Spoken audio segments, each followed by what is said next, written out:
दिल्ली के शास्त्री पार्क में मच्छर मारने वाली कॉइल से गद्दे में लगी आग। एक परिवार के 7 लोगों की मौत। एक युवक को फास्टेग के बाद मिली छुट्टी।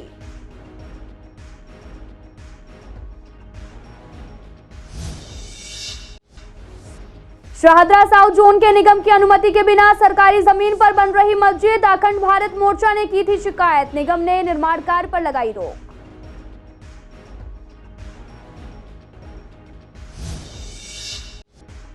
लगातार बढ़ रहे कोरोना के मामले। कोविड के सारे प्रिकॉशंस का करें पालन। मास्क पहनकर ही बाहर निकलें।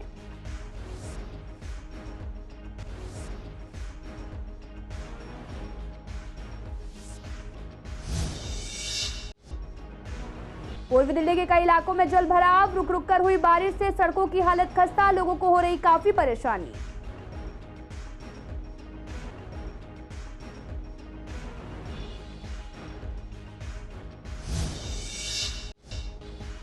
जीडीबी एन्क्लेव के इंस्पेक्टर शिवचरण मीणा को सीबीआई ने किया गिरफ्तार। एक इंस्पेक्टर और एक एएसआई को लिया हिरासत में। दोनों पर रिश्वत लेने का आरोप।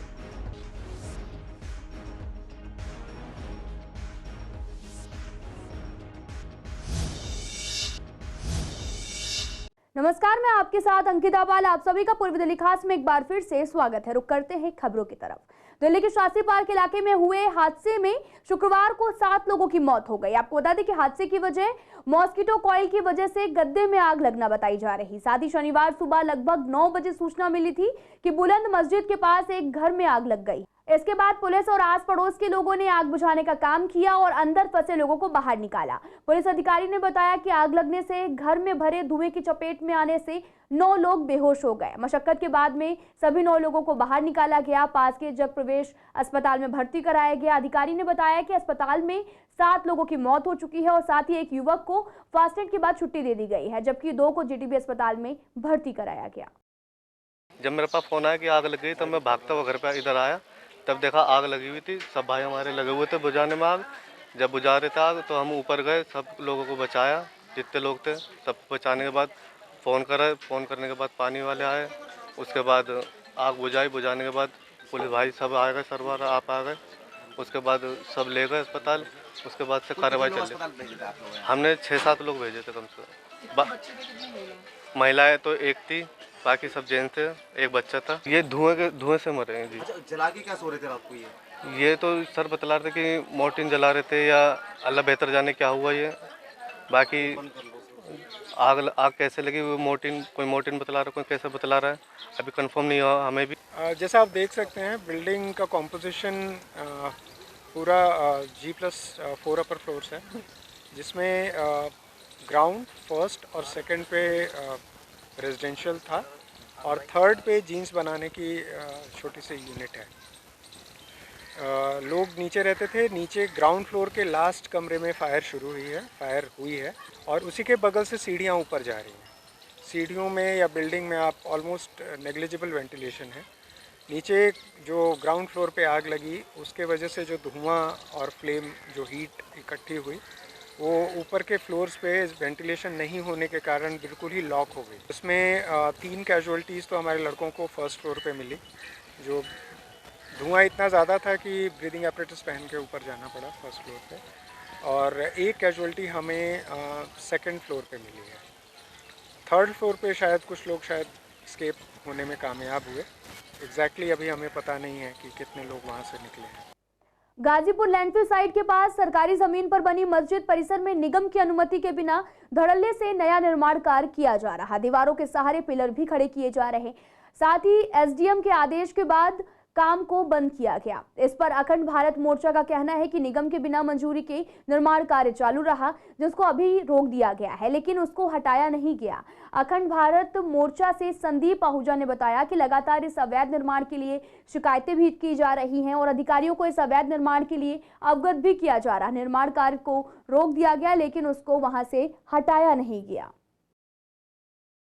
जब अखंड भारत मोर्चा को इसका संज्ञान में लिया गया तब हमने वहाँ फोर्स भेजी, 100 नंबर में फ़ोन किया, वहाँ के स्थानीय लोगों के साथ मिलकर उसको काम को रुकवाया।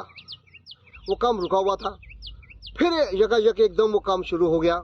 उस पर लेंटर के लिए शटरिंग डाल दी गई, सरिये डाल दिए गए, जब वो हमें पता चला तो फिर हमने 100 नंबर पे फ़ोन किया, पुलिस को बुलाया, एसडीएम साहब को बताया।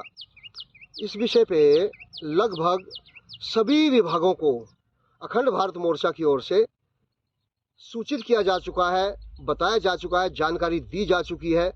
ये जगह डूसीब की है।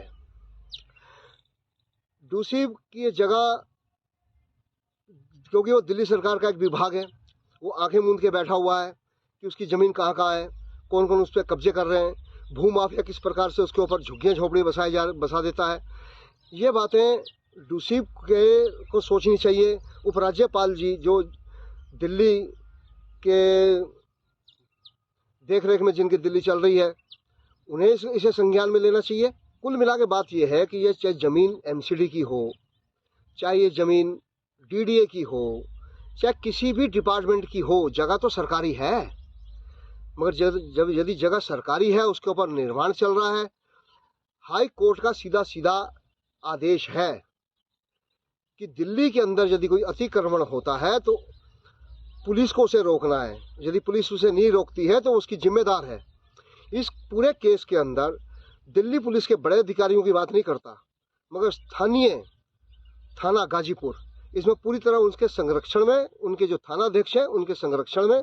देश भर में एक बार फिर से कोरोना ने पैर पसारना शुरू कर दिया है। कई राज्यों में कोविड-19 के मामले में अचानक से बढ़ोतरी देखने को मिली। स्वास्थ्य विभाग द्वारा गुरुवार को जारी आंकड़ों के मुताबिक दिल्ली में पिछले 24 घंटे में 295 नए मामले सामने आए। इस दौरान कुल 2363 टेस्ट भी किए गए। रिपोर्ट्स के मुताबिक इन कोरोना पॉजिटिविटी रेट 12.48% रही और इसके साथ ही शहर में एक्टिव मामलों की संख्या 932 हो गई है। इस पूरे मसले पर हमने डॉक्टर से बात की तो डॉक्टर का कहना है कि सावधानी बरतें, मास्क लगाएं और अगर कोई परेशानी हो तो डॉक्टर से संपर्क करें। अभी जो दिल्ली की अगर मैं बात करता हूँ स्थिति की, तो अभी 2 दिन पहले जो पॉजिटिविटी रेट था वो 14% के आसपास था। वो इसलिए ऐसा था क्योंकि जांच कम हो रही है। उन्हीं केसेस की जांच हम कर रहे हैं जो बिल्कुल हमें सस्पेक्टेड कोविड लग रहे हैं या जिनमें सिम्टम्स आ रहे हैं। क्योंकि अगर जनरलाइज आपने जांच उस स्तर पे शुरू कर दी तो वो केसेस भी स्वाभाविक रूप से ज़्यादा आएंगे। अभी जो कोविड के केसेस हैं उनमें एक चीज़ ये है कि सीवियरिटी उतनी ज़्यादा नहीं है, मतलब कि हॉस्पिटलाइजेशन की बहुत ज़्यादा ज़रूरत नहीं पड़ रही है। लेकिन हाँ, ध्यान देने की आवश्यकता है। देखिए, इस बार जो वेरिएंट आया, क्योंकि ये एक वायरल इन्फेक्शन है और वायरस अपना प्रारूप चेंज करता रहता है, तो हर वायरस एक अलग प्रकार का इन्फेक्शन करता है। अब की बार जो लोगों में ज़्यादा शिकायत है वो गले खराश की, बुखार की, बदन दर्द, जैसा आपने बताया, इसके साथ लूज मोशन। काफ़ी सारे केसेस कोविड जो पॉजिटिव आ गए हैं वो लूज मोशन की शिकायत लेके आ गए हैं और एक केस जो मैंने स्वयं देखा उसको तो इलेक्ट्रोलाइट इम्बैलेंस होकर सीजर तक भी आए। तो थोड़ा सा वेरिएशन है पहले के मुकाबले, लेकिन जो सामान्य सिम्टम्स हैं वो लगभग वैसे ही हैं। दिल्ली में रुक रुक कर हुई बारिश से राजधानी के कई इलाकों में पानी भर गया है, जिससे लोगों को आवागमन में खासी परेशानी का सामना करना पड़ रहा। उत्तर पूर्वी दिल्ली के करावल नगर विधानसभा क्षेत्र के सभापुर गांव की तस्वीरें आप स्क्रीन पर देख सकते हैं, जहां थोड़ी सी बरसात के चलते सभापुर गांव जलमग्न हो गया। कई फुट पानी भर गया है और गलियां भी जो हैं वो जलमग्न हो गई और आने जाने वाले वाहन चालकों को काफी परेशानियों का सामना करना पड़ रहा।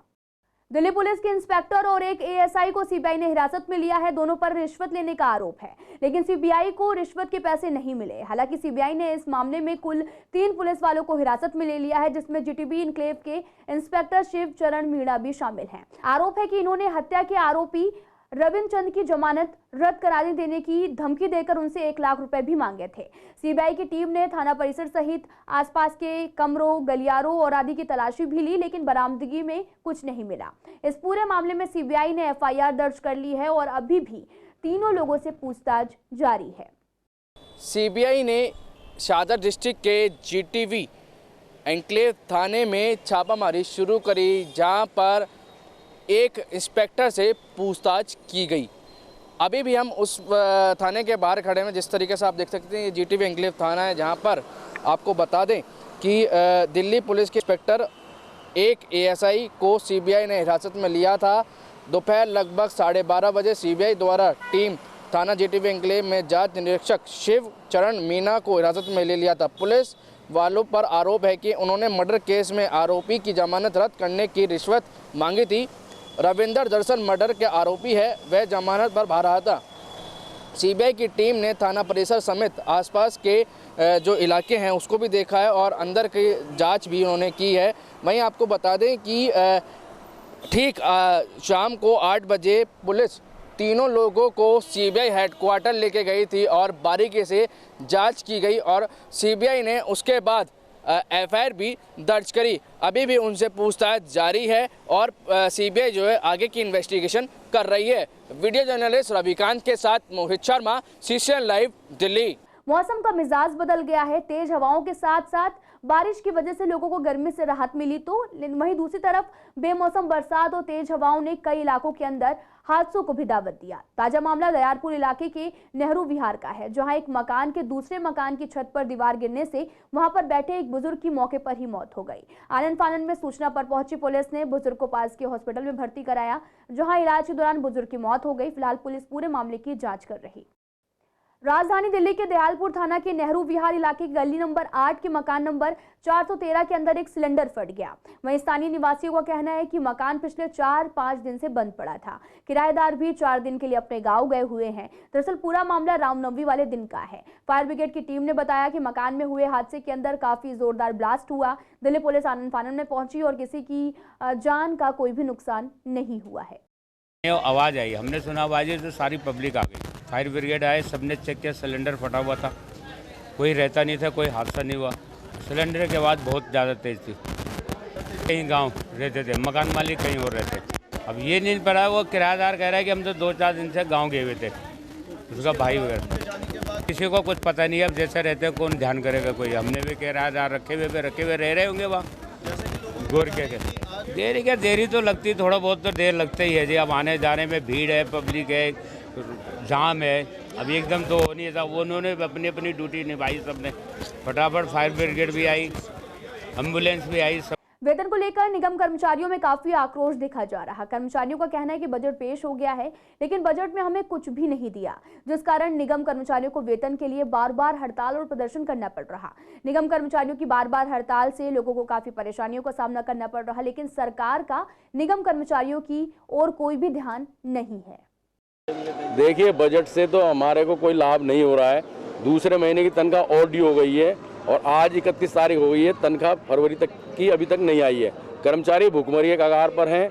हम डिपार्टमेंट को चिट्ठी लिखते हैं, डिपार्टमेंट बिल्कुल आंखें मुँह से बैठा है। और हम तो आपके चैनल के माध्यम से माननीय केजरीवाल साहब को एक संदेश देना चाहते हैं कि आपने कहा था कि हमारी सरकार लाओ, अब आपकी सरकार ला दी है।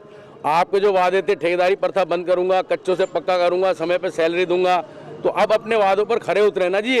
तो ये तो पूंजीपति की सरकार बन चुकी है और ये केजरीवाल कुछ करके राजी नहीं है। अब ये चाहता है कि दिल्ली तराई तराई हो, क्योंकि हम लोगों को रोडों पर उतरना पड़ेगा, धरने प्रदर्शन रखने पड़ेंगे। इसके खिलाफ हमें काले झंडे, काले पोस्टर निकालने होंगे। वेतन की समस्या तो एमसीडी के अंदर चलती रहती है और कारण क्या है, हमारे जो अधिकारी है जानबूझ के ब्याज खाने के लिए जो सरकार बजट देती है सैलरी के लिए, ये जानबूझ के रोकते हैं उनको।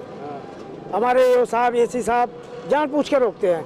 तो सर समस्या बहुत ज़्यादा है, सैलरी की भी समस्या है, परमानेंट की समस्या है, वर्दी की समस्या है, हमें वर्दी नहीं मिल दे रही आजकल। ये बहुत सारी समस्या है एमसीडी के अंदर, लेकिन क्या करें, हम रोज़ चिट्ठी भी लिखते हैं, डीसी साहब से मीटिंग मांगते हैं कर्मचारियों के, भाई कोई विचार विमर्श किया जाए, वो कोई सुनवाई नहीं कर रहे। दिल्ली नगर निगम द्वारा जारी संपत्ति कर योजना की अंतिम तिथि की आज आखिरी तारीख रही। आपको बता दें कि जिस दौरान कार्यालयों पर लोगों की काफी भीड़ देखने को मिली, सर्वर डाउन होने की वजह से लोगों को काफी परेशानियों का सामना भी करना पड़ा। इस पूरे मामले पर हमने पूर्व मेयर श्याम सुंदर अग्रवाल से बात की। उनका कहना है कि लगातार सर्वर डाउन होने की वजह से लोगों को परेशानी का सामना करना पड़ रहा, जिसकी वजह से जनता अपना संपत्ति कर नहीं जमा करवा पा रही। इसलिए इसकी अंतिम तिथि को बढ़ाया जाए, जिससे जनता को छूट का लाभ मिल सके और सभी लोग अपनी संपत्ति कर जमा करा सकें। दिल्ली नगर निगम लगभग 8 महीने पहले एक योजना लेके आई थी, सभी संपत्ति करदाताओं के लिए समृद्धि कर योजना। इसमें वे लोग जिन्होंने आज तक हाउस टैक्स नहीं दिया है, कभी जीवन में हाउस टैक्स जमा नहीं करवाया है, वे अपने 5 साल का हाउस टैक्स जमा करा के पिछले जो हाउस टैक्स है उससे माफ़ी ले सकते हैं। उनको ब्याज की छूट भी मिलेगी, पेनल्टी की छूट भी मिलेगी। केवल 5 साल का हाउस टैक्स जमा करवाना है, जिसकी अंतिम तिथि आज है। लेकिन दुर्भाग्य के साथ कहना पड़ रहा है, क्योंकि सभी लोगों की एक आदत होती है कि अंतिम दिनों में ही हाउस टैक्स जमा कराने जाते हैं। पिछले 5 दिनों से सभी संपत्ति कर विभागों में उनके कार्यालय में बहुत भीड़ है। सर्वर डाउन हो गए हैं। लोग अपना संपत्ति कर जमा कराना चाहते हैं, पिछला बकाया चुकाना चाहते हैं, लेकिन सर्वर डाउन होने के कारण वहाँ संपत्ति कर जमा नहीं हो पा। मैंने जो हमारे कमिश्नर महोदय ज्ञानेश भारती जी उनसे निवेदन किया है कि वे इस डेट को आगे बढ़ाएं, कम से कम 1 महीना डेट को आगे बढ़ाएं, और यह भी ध्यान रखा जाए कि जहां भी संपत्ति का कार्यालय है उनका सर्वर कभी डाउन ना हो। फिलहाल इस बुलेटिन में इतना ही। तमाम खबरों के लिए आप देखते रहिए CCN लाइव।